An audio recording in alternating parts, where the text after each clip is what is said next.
Hello বন্ধুরা, good morning. সবাইকে জানাই গুড মর্নিং। সবাই দিনটা যেন ভালো যায়। আর আজকে হচ্ছে তোমার বুধবার। আর সবার দিন যেন খুব ভালোভাবে কাটুক। আর আজকে আমি একটা ভিডিও নিয়ে চলে এসেছি। ভাবলাম দেখো, সবাই তো একটা করে ট্যালেন্ট থাকে। হ্যাঁ, এটা আবার কেউ বলো না যে শাড়ি পরাটা কোনো ট্যালেন্ট আর রান্না করাটা কোনো ট্যালেন্ট। তাহলে আমি বলবো ঝগড়া করাটাও কোনো ট্যালেন্ট না। কিন্তু যেইটুখানি যার মধ্যে প্রতিভা আছে সে সেইটুখানিকেই ভাবে ট্যালেন্ট। তা আজকে আমি ভাবলাম যে না, আমি তো মোটামুটি যেগুলো পারি সেগুলো নিয়ে যদি একটা ভিডিও করে ফেলি, তা আমার বন্ধুরাও দেখবে, তা তারাও জানবে যে না, সে তো পারে এই কাজটা। তা সেই জন্য ভাবলাম একটা ভিডিও তোমাদের সামনে করে ফেলি। তাই জন্যই করে ফেলছি। যদি কারোর মনে হয় যে আমার কাছে পড়বে বা আমার কাছ দিয়ে শিখবে কিছু, আমার কিছু জিনিস যদি তোমরা মনে করো শিখতে চাও, অবভিয়াসলি শিখতে পারো আমার ভিডিও দেখে।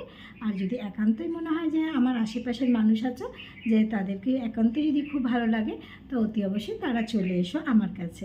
সেই জন্যই ভাবলাম এই ভিডিওটা তোমাদের জন্য করে ফেলি। তো চলো বন্ধুরা, কথা না বাড়িয়ে আজকে দেখিয়ে নিই আমি আমার জিনিসটা।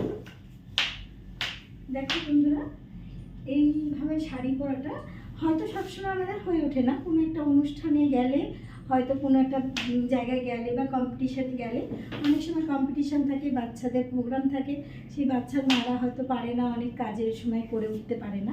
তাই ভাবলাম যদি পারো, যদি এরম করে শাড়ি পরতে হয় কোনো কম্পিটিশানে, তা তোমরা চেষ্টা করলে পারবে। যদি না পারো তা অতি অবশ্যই আমার কাছে চলে এসো। আমি এটা পড়াতে পারি, তাই তোমাদেরকে ভাবলাম একটা ছোটো করে ভিডিও বানিয়ে ফেলি। আর আমাকে কেমন লাগছে অতি অবশ্যই সবাই কিন্তু কমেন্টে জানাবে যে আমাকে কেমন লাগছে। চলো বন্ধুরা, নমস্কার, টাটা, বাই।